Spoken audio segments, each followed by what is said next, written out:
Si on veut éviter d'attraper le coronavirus, il faut tout éviter. Voilà. Donc il faut éviter de toucher quoi que ce soit parce qu'on sait que le virus peut vivre sur des surfaces inertes. Il faut éviter de se toucher les yeux. Il faut éviter. Bon, on peut pas, c'est pas possible. On peut pas vivre comme ça.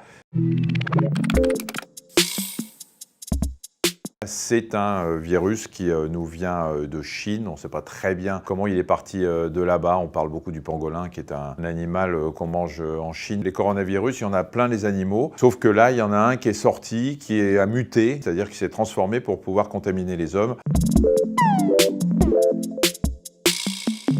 Les symptômes sont très similaires. On a une fièvre au-delà de 38, des maux de tête, on se sent un peu patraque. On a ce qu'on appelle un syndrome grippal, ce qui nous pose problème à nous médecins parce qu'on ne sait pas si c'est la grippe ou si c'est le coronavirus. Ce qui nous arrangerait, c'est que la grippe, qui est en ce moment en France, s'en aille. Et là, on n'aura plus que le coronavirus, ce qui fait que si on a un syndrome grippal face à un patient, on se dira plus probablement c'est le corona et non pas la grippe.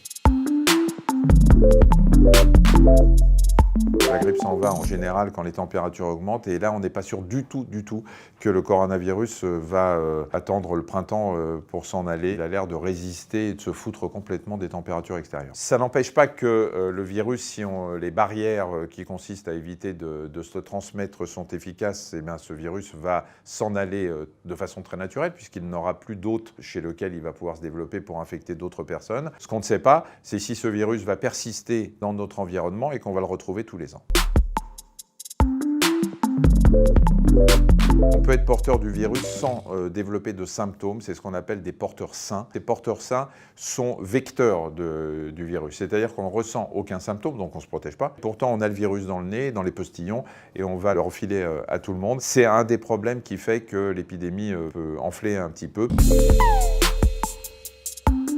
Pour le moment, ce qu'on dit, c'est que si on n'est pas malade, il n'y a aucune raison de porter un masque. Ce n'est pas du tout recommandé. En revanche, si on a des symptômes, si on tousse, si on n'est pas très bien et qu'on veut protéger les autres, surtout, on peut effectivement mettre le masque chirurgical. Si vous avez un lavabo et du savon, c'est beaucoup mieux. Si vous n'en avez pas, ayez votre petit flacon de gel hydroalcoolique en sachant que malheureusement il y a une pénurie parce que tout le monde achète 10 flacons. Le gel hydroalcoolique, si on l'utilise très bien en se frottant dans les espaces interdigitaux entre les doigts, bien le pouce, etc., c'est quelque chose qui est très efficace.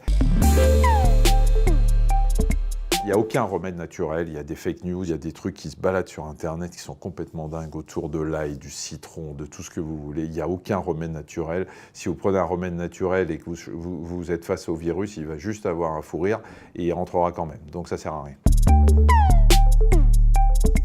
La mortalité est un peu plus élevée avec le coronavirus qu'avec le virus de la grippe.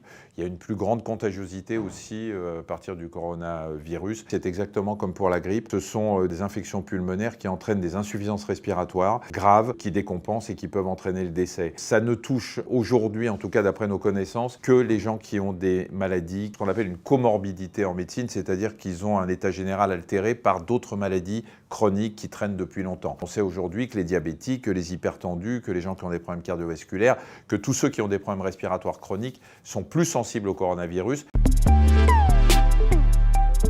On ne sait pas si le fait d'avoir attrapé le coronavirus vous immunise contre une prochaine rencontre avec le coronavirus. En Chine, en tout cas, ils disent que ceux qui ont eu la grippe sont peut-être un peu protégés par rapport au coronavirus, mais ça, c'est encore des données qui ne sont pas sérieusement établies. A priori, quand on rencontre en général un virus, si ce virus ne change pas, on est immunisé. Le système immunitaire va le reconnaître lors d'une prochaine entrée, mais c'est exactement le problème de la grippe. Il suffit d'une petite mutation, d'un petit changement pour que l'organisme ne le reconnaisse pas. Ce qu'on sait aujourd'hui, c'est que les enfants sont moins touchés que les adultes. On ne sait pas si c'est parce que l'adulte fait une surréaction quand il est infecté par le virus. On ne sait pas si le système immunitaire de l'enfant qui, lui, est en train de se former est plus efficace pour se débarrasser du virus.